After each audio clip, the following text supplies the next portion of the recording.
प्रतिष्ठा हुई, फिर कर्पूरी ठाकुर जी को भारत रत्न देने की घोषणा हुई है, तो ये आपको नहीं लगता है फिर वो राजनीति का आधार, जो वोट का आधार होगा वो धर्म जाति ही होगी, और आपका जो उद्देश्य है जो लोग इसे हटकर वोट करें कहीं कहीं वो प्रभावित हो? जी देखिए, बात ये कोई पहली बार नहीं हो रहा है। ये तो लोगों ने पिछले कई दशकों से देखा है। जब भी चुनाव आता है, रामलला का मंदिर बने, इसमें तो कोई दिक्कत नहीं। गांव गांव में मंदिर बना हुआ है। कर्पूरी जी को भारत रत्न मिलना बहुत अच्छी बात है, स्वागत योग्य बात है। वर्षों से इसकी डिमांड लोग करते रहे, लेकिन ये सब बातें चुनाव के 1 महीने 2 महीने पहले इसलिए की जाती है कि लोग अपने 5 साल की समस्याओं को भूलकर इसी में आकर बहकर फिर वही गलती करके वैसे ही वोट कर दें। आपका कहना है लोग तो फिर वही बात करेंगे। अगर लोग फिर वैसे ही करते रहेंगे तो उनकी स्थिति भी वैसी ही बनी रहेगी जैसे पहले से है।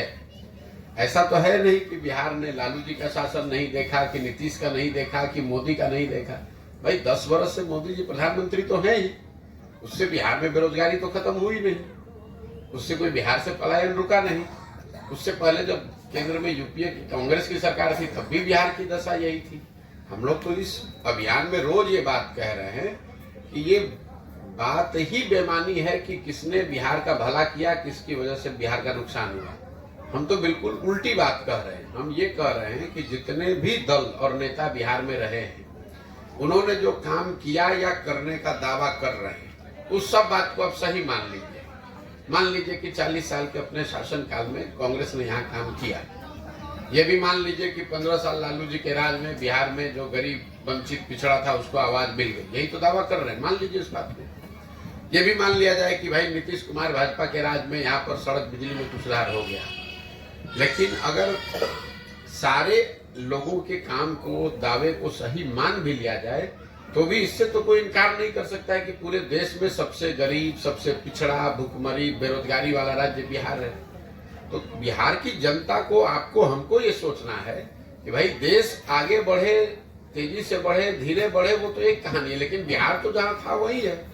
आपके बच्चे 20 वर्ष पहले भी जा रहे थे मजदूरी करने, 20 वर्ष पहले वो पंजाब और हरियाणा जा रहे थे, आजकल वो तमिलनाडु और तेलंगाना में जा रहे हैं, गुजरात में जा रहे हैं नौकरी करने। फर्क इतना ही पड़ा है।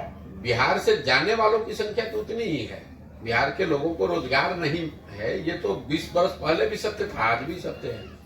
तो जब तक लोग इस बात को समझकर अलग तरीके से अपने बच्चों के लिए वोट नहीं करें, पूरे पदयात्रा का एक ही मंत्र सिखाया जा रहा है। एक बार जीवन में आपने जाति पर वोट कर लिया, आपने विचारधारा पर वोट कर लिया, आपने नेताओं के लिए वोट कर लिया, आपने स्लोगन्स के लिए वोट कर दिया। एक बार जीवन में आप अपने बच्चों के पढ़ाई और रोजगार के लिए वोट कीजिए। यही बात तो पूरी पदयात्रा का उद्देश्य है।